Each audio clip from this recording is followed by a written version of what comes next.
चला। सावन के पावन महीना बाइल, बाबा की भक्ति में सबे भरमाइल, बाबा की भक्ति में सबे भरमाइल।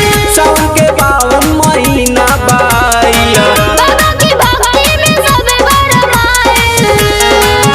नारा बुलबुल की खूबे लगा चला।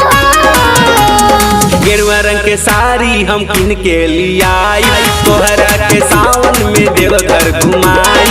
गेरुआ रंग के साड़ी हम किन के लियाई, तोहरा के सावन में देवघर घुमाई।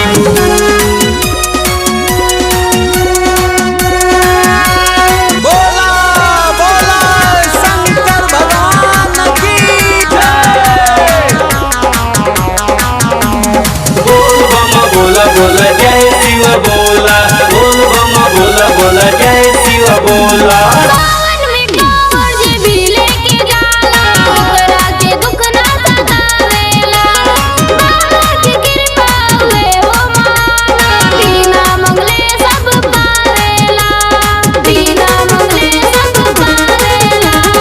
अशोक के धाम हम सगरी घुमाइब, तोहरा के लेके हम साथ हो। भोला दुवरिया तू चल गुजरिया, लाके तू हाथ में हाथ हो। अब लागत जल हम डर जाइब। गेरुआ रंग के साड़ी हम किन के लियाई, तोहरा के सावन में देवघर घुमाई। गेरुआ रंग के साड़ी हम किन के लियाई, तोहरा के सावन में देवघर घुमाई।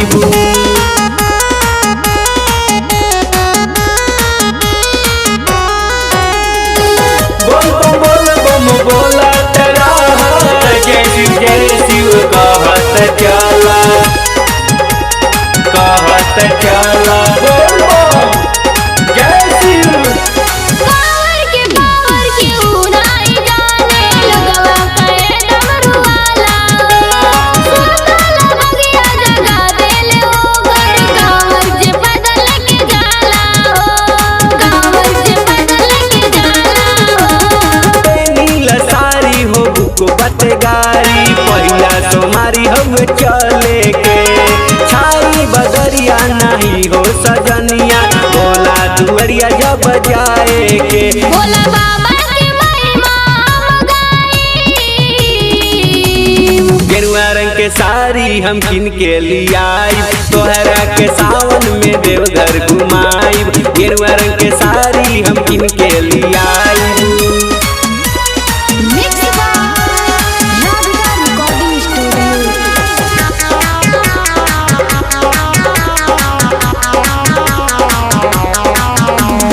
बोल बम बोला बोला जय शिव बोला, बोल बम बोला बोला जय शिव बोला। बन के कहरिया चला ए सवरिया, लगी न तो के घाम। बुलबुल के नारा हुए हो सहारा, बोला तेरा सब शाम हो, बोला तेरा सब शाम हो। कांवर उठाई के जलवा चढ़ाई, इहे बा हमनी के काम हो। याता ने संगे हो देख धर्मेंद्र, भोला के लेके नाम हो। दिल वाला मदद के हम लाई।